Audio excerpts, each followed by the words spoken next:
about ecology, which is basic to human culture and human religion. And so eventually they recognized these things and decided to assist us.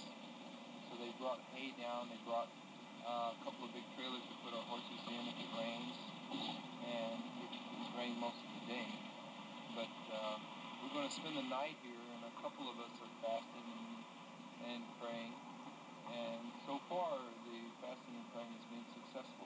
When you come here to Washington after Leonard's been in jail 14 years and he was supposedly convicted by a court of law and testimony was given and supposed facts were given, that you come here 14 years later and say that that wasn't the way it really was, don't people tend to react to you as if you were just trying to throw dirt on the FBI or the court system or the federal government? Well, first of all, people usually react to us in seem like a thought of disbelief.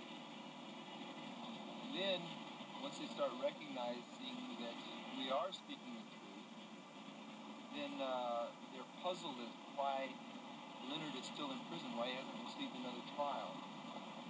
And then there seems to be something that comes across their mind where they'd like to just forget about it because it's real close to home, and it's a situation that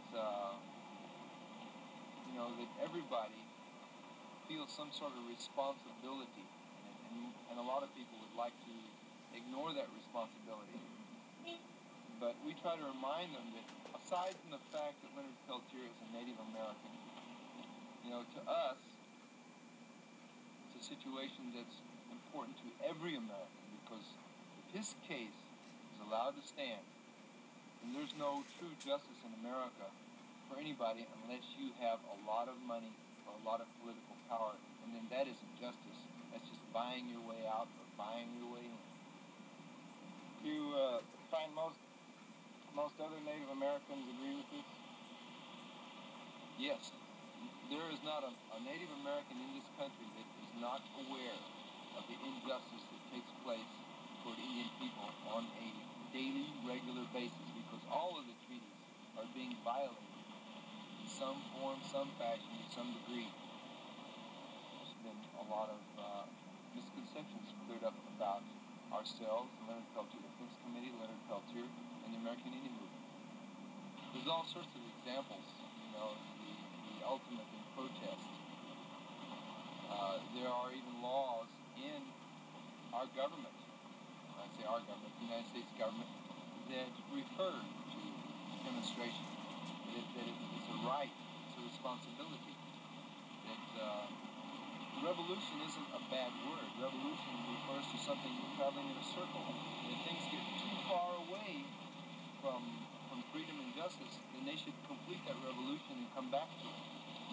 And revolutions can be done in a lot of ways. We are trying to bring about a peaceful revolution that would enhance the ecology of our earth and enhance the freedom and justice of this country in a peaceful way.